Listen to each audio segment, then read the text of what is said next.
Mistakes simply require correction, not punishment.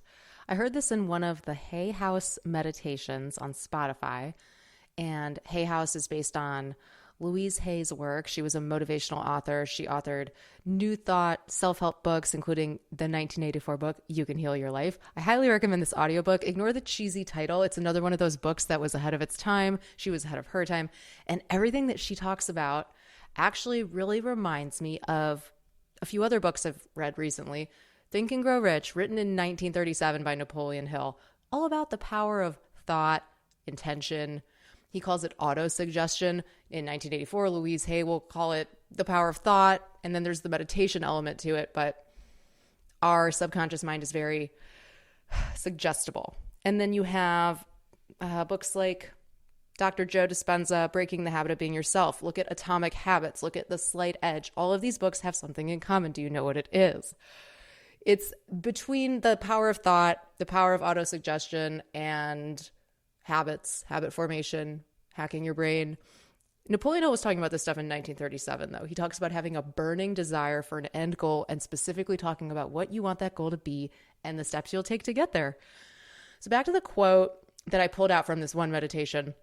And by the way, Louise Hay has a morning meditation. If you search for it on YouTube, it has over 6 million views. You can grab it on Spotify. That one's fantastic for the first 30 minutes of your day before you even get out of bed, when your brain is in, I believe it's alpha state. So it's more receptive to all of the ideas, gratitude, setting your day on the right course. So it's called Louise Hay Morning Meditation. Highly recommend it. Search on YouTube or Spotify. So this mistakes simply require correction, not punishment. This is a big concept. And you can apply it to yourself, obviously. You can apply it to the people around you. Because when you punish, does that ever work out? I mean, think about it with children. Think about it with employees. It's so much better to simply say, I would like you to do X. And I was just reading this other book, which is all about nonviolent communication. This is my last episode you guys heard. Marshall Rosenberg. Don't criticize or judge. Human beings are not receptive to those kind of statements. We are receptive to having somebody give us a request for what we want them, what they want us to do, not a demand.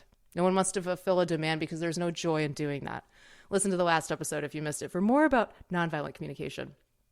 This is all related. All of these books are Beetle moments. They're all coming together.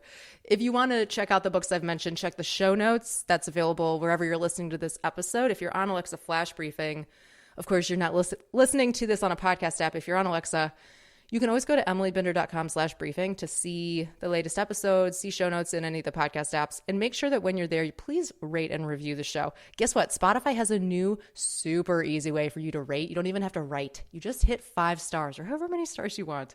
But in your Spotify app, underneath any podcast, you'll see a little rating with a star. It'll be like 4.4, and then tap that, hit however many stars you want to leave, and submit. That's it. That's all you have to do. They've completely removed the friction that is so ever present on where are the review buttons on Apple Podcasts. No one can ever find them. So I've made it easier for you, though, at emilybinder.com/podcast. It's a one-click situation. Anyway, I will be back soon. Tweet me if you guys are into the Louise Hay meditations or if you want to talk more about nonviolent communication. I'm kind of going down this road with communication in depth into the psychological lens of it and the words we use, because that is all about voice, right? It's at Emily Binder on Twitter. Talk to you next time.